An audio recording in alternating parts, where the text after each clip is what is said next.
और पूर्व मुख्यमंत्री अरविंद केजरीवाल प्रेस कॉन्फ्रेंस कर रहे हैं, सीधे रुक करेंगे प्रेस कॉन्फ्रेंस का। अलग घर ले सके, इतने पैसे नहीं होते उसके पास, सेविंग्स नहीं होती कि एक घर खरीद सके। मैंने कई ऐसे सफाई कर्मचारियों को देखा है जो रिटायरमेंट के बाद झुग्गी में अपना जीवन जीने के लिए, और झुग्गी भी आसान नहीं है बनानी, झुग्गी में अपना जीवन निर्वाह करने के लिए मजबूर हुए हैं। तो आज मैंने प्रधानमंत्री जी को एक खत लिखा है, उसकी एक कॉपी आप लोगों को दे रहे हैं कि दिल्ली के अंदर सरकारी कर्मचारियों के लिए योजना बनाई जाए, स्कीम बनाई जाए, जिसके तहत, क्योंकि दिल्ली में लैंड जो है वो केंद्र सरकार के अधीन आती है, तो अगर सब्सिडाइज्ड, हाईली सब्सिडाइज्ड रेट पे केंद्र सरकार लैंड दे दे तो उस पे दिल्ली सरकार मकान बनवा देगी और आसान किश्तों के अंदर सरकारी कर्मचारी वो उसका पैसा भुगतान करके उसके मालिक बन सकते हैं, उन घरों के मालिक बन सकते हैं।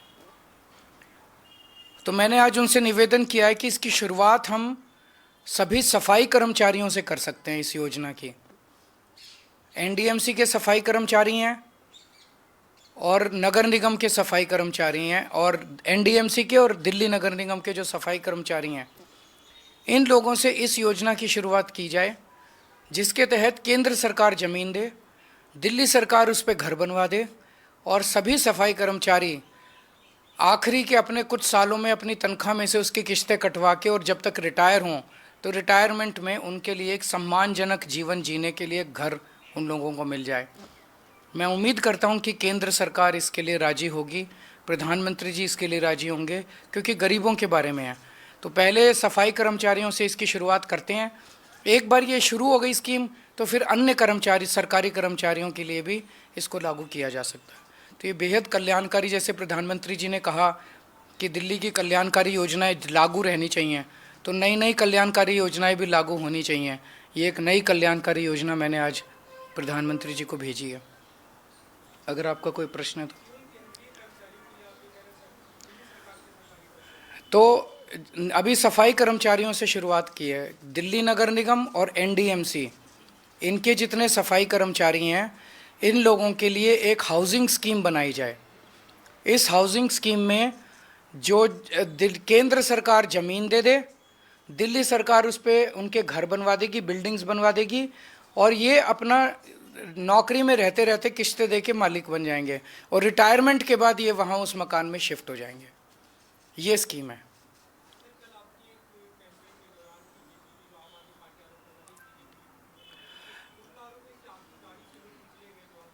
देखिए, इस बार हम जिस तरह का कैंपेन देख रहे हैं, दिल्ली के लोगों ने इस तरह का कैंपेन देखा नहीं है। इस तरह की हिंसा आज तक दिल्ली के लोगों ने देखी नहीं है, जिसमें एक पूर्व मुख्यमंत्री के ऊपर कातिलाना हमला करने की कोशिश की जाए। लेकिन मैंने हमेशा कहा है कि मैं देश के लिए, समाज के लिए मेरा जीवन समर्पित है।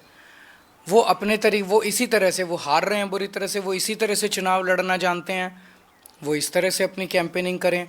मैं लोगों के काम के लिए, लोगों की योजनाओं के लिए, लोगों के भले के लिए, उनके विकास के लिए योजनाएं ऐलान कर रहा हूँ, अपना काम बता रहा हूँ।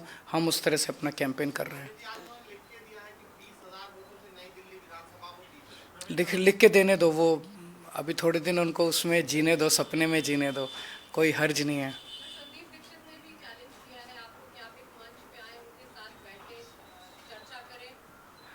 देखिए, संदीप दीक्षित जी को तो आप ही लोग दिखा रहे हैं ज़्यादा।